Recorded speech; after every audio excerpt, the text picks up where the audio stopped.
Who doesn't love bacon? It's a hot commodity. There are bacon festivals, there are big pork barbecues, all kinds of things, even things that shouldn't be pork and bacon. Well, I don't like pork. One, because I've been a vegetarian for a little over 14 years, but two, because of the hog farm crisis in Duplin, North Carolina, the second largest pork producing area in the United States. According to the Department of Agriculture, the average American consumes about 52 pounds of pork per year. To produce that pork, daily plumes of hog feces, urine, swarms of flies, flying insects, and a horrible stench coats the local neighborhoods in toxic chemicals, as well as pollutes the air, water, and soil. A new analysis by the Environmental Working Group and the Waterkeeper Alliance shows that wet waste, primarily from pigs in North Carolina's industrial agricultural operations, produce almost 10 billion gallons of fecal waste yearly. That's enough to fill more than 15,000 Olympic-sized swimming pools. The liquefied version of that waste is then sprayed onto fields surrounding the farms, and mists are occasionally picked up by the wind or rain, coating the homes, cars, and clothing of those living nearby with excrement fumes, antibiotic-resistant bacteria, and over 30 harmful toxins. These fields are now located in low-income and predominantly African American communities. Until recently, many North Carolinians were unaware of the actual size and scope of the animal waste problem. The Environmental Working Group and the Waterkeeper Alliance found more than 4,100 of the waste lagoons extending over 6,800 acres, were often located in low-lying spots near bodies of water. 37 waste lagoons were within a half a mile of a school. Another 288 were within a half a mile of a church, and 136 were within a half mile of a public water well. So when natural disasters like Hurricane Florence hit North Carolina, like it did in 2018, lagoons flood, filling Duplin County with even more of the bacteria-laden waste.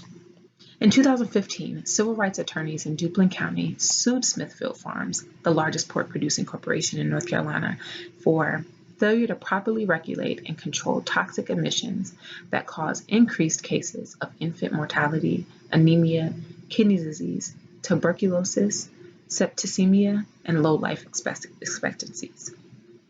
Since the influx of hog farms, residents have reportedly experienced high rates of heart disease, cancers, cerebrovascular and neurobehavioral diseases, diabetes, asthma, headaches, and allergies, more than the entire state of North Carolina, much of which is attributed to plumes, emissions, and runoff from those hog farms. After researching this issue, I constructed some goals.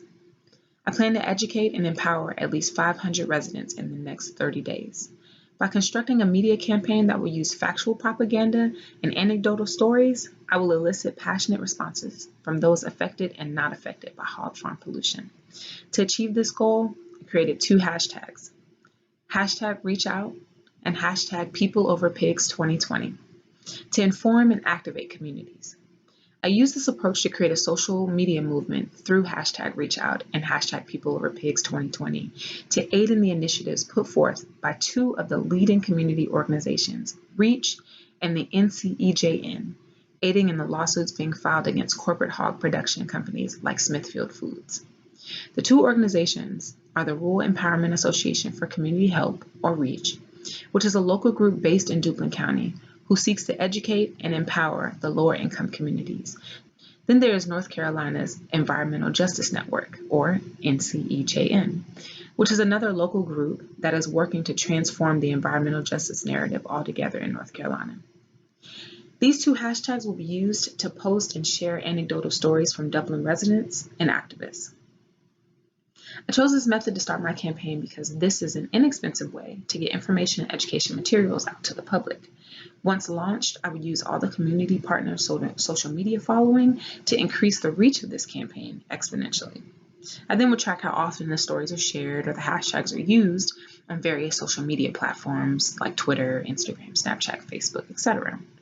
For those who don't use social media, I plan to create a grassroots team that engages with the community and local politicians directly. One very outspoken resident of Duplin County, Renee Miller, will be the face of the direct engagement campaign. Take a moment to hear her story. my sister, she have asthma, and her brother, he have asthma. He's 3, and we don't know what she might have. I have asthma, I have sinus, I have sarcoidosis, that's a bacteria, and I have a pacemaker, which is sick sinus syndrome. But mostly everybody in this neighborhood got asthma or either cancer. Stories like Miss Miller's are very common in Duplin and other parts of eastern North Carolina and will generate the necessary interest to propel this movement. This movement will be framed in a way that will encourage understanding of the depths of this hog farming issue by both diagnosing and motivating people to act, by writing letters to their congressmen, signing petitions to the county, filing grievances against hog farms and the county, and ultimately voting for pertinent legislation. In the long term, I want to advocate for methods of hog waste disposal that are significantly less harmful to the surrounding residents. The impacts on the air, water, and climate from hog waste are exponentially worsening the health of Duplin County residents and its neighbors. In 2000, North Carolina State University's College of Agriculture and Life Sciences conducted grant-funded research on technologies that were deemed safer for residents and the environment, most of which were nearly ready for implementation at that time. Since then, very little money has been funneled into the advancement of that research. I propose reinvigoration of that agenda, funded at the federal level and monitored by both the Department of Environmental Quality, or the DEQ, whose mission is to develop comprehensive measures to protect public health and the environment in North Carolina, as well as the Environmental Protection Agency, who can provide additional prohibitive legislation to keep the hog farm pollution from worsening, while alternative waste disposal methods are being implemented and tested. It is the EPA's responsibility to set limits and consequences to ensure the environmental safety of all U.S. residents.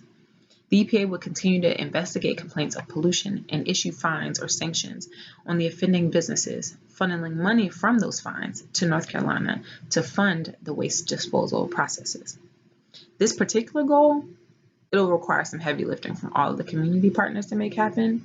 From petitioning local courts to requesting inclusion in the Green New Deal, the hog pollution crisis in North Carolina can be put in the past, but only through empowered and educated activists. I wanted to shift my research to environmental justice to expand my social work horizons out of my normal interest in systemic racism, only to discover that all topics of injustice seen around the world are far from colorblind and even further away from racial or economic neutrality. This issue, too, adversely affects communities of color.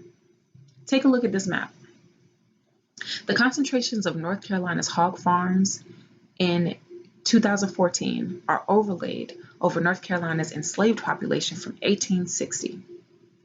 This next map shows the minority population overlaid with hog farm operations.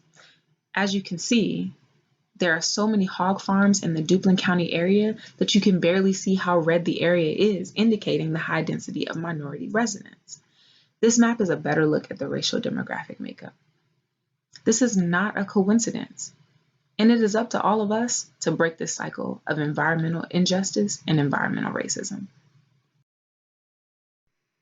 Although I'm a vegetarian, I do not believe that Duplin County looks pork-free, but I do think it looks like hog farms that are in unpopulated areas and residents that are thriving in their health.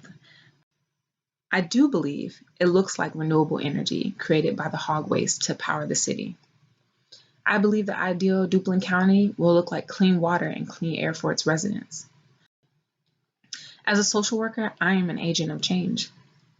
That change begins with educating the community on the injustices contained within the community. We'll be able to achieve change not only for Duplin County, but for communities that are adversely affected by farm pollution all over the United States. I will also be able to achieve change for consumers nationwide, providing all with the tools to be educated consumers without the expense of another's health and quality of life.